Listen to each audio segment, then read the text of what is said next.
Européenne, donc, c'est son intérêt à elle-même d'avoir cet accord-là.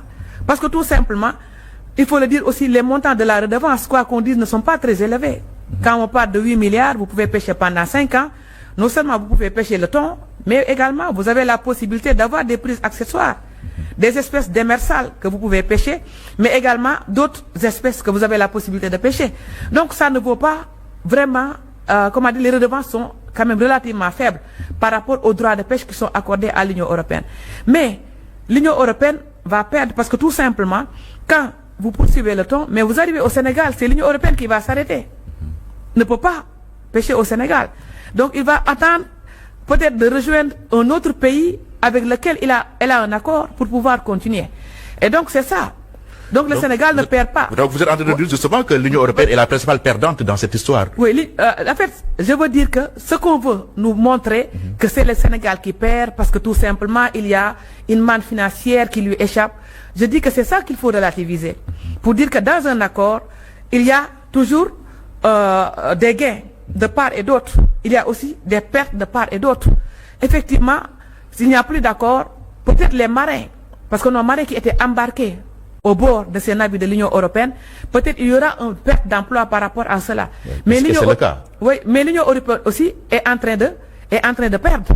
Et nous aussi, il faut le dire, notre gouvernement ne s'est pas levé comme ça du jour au lendemain pour dire que comme ça il n'y a plus d'accord.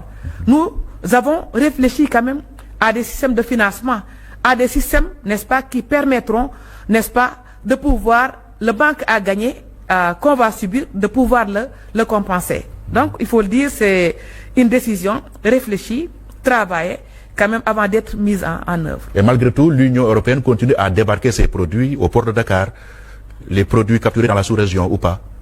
En fait, pour le moment, non. Parce que même le thon, normalement, sa destination, c'est pas le Sénégal. Sa destination, c'est pas le Sénégal. Donc le thon, sa destination, c'est les autres pays, c'est l'Europe. Mais le thon que l'Union européenne pêchait n'était pas destiné à notre pays. Mais actuellement, il faut le dire aussi, nous avons quand même un armement avec des privés, n'est-ce pas, aujourd'hui, qui ont des thoniers et qui pêchent.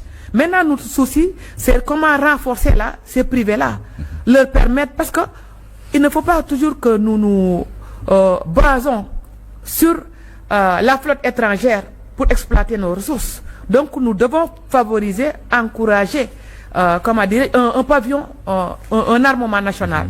Et effectivement, nous sommes en train de travailler sur cela, que le secteur privé porte, n'est-ce pas, cela, que nous puissions également aussi l'accompagner pour pouvoir, toujours dans ce sens, créer de l'emploi. Maintenant, est-ce que c'est la fin définitive des accords avec l'Union européenne ou bien c'est envisageable de colmater encore les brèches et renouer les liens? Bon, il faut que les choses soient claires. Hein? Et ça, c'est la position du gouvernement du Sénégal. Donc, chaque fois, le gouvernement du Sénégal n'est pas, comment dire, un gouvernement qui est fermé. Nous sommes dans un monde ouvert. Et il faut coopérer, n'est-ce pas? Il faut travailler avec les autres. J'en veux pour preuve, mais nos pêcheurs vont aller pêcher dans d'autres pays. Récemment, j'ai été en Gambie. Non seulement il y a une forte communauté sénégalaise basée sur place, mais on a des accords de pêche avec la Gambie. Donc nos pêcheurs vont partout, en Gambie, en Mauritanie, en Sierra Leone, etc. Également, la Convention des Nations Unies sur le droit de la mer a prévu un système, c'est-à-dire qu'il faut toujours connaître la situation de sa ressource. Et c'est l'intérêt de la recherche scientifique dont je parlais tout à l'heure. Maintenant, une fois qu'on connaît cette situation-là, on va voir notre capacité de capture. Nous, notre flotte nationale, qu'est-ce qu'elle peut prendre? Maintenant, après cela, il y aura un reliquat. Ce reliquat-là, la Convention même recommande de l'attribuer à d'autres pays.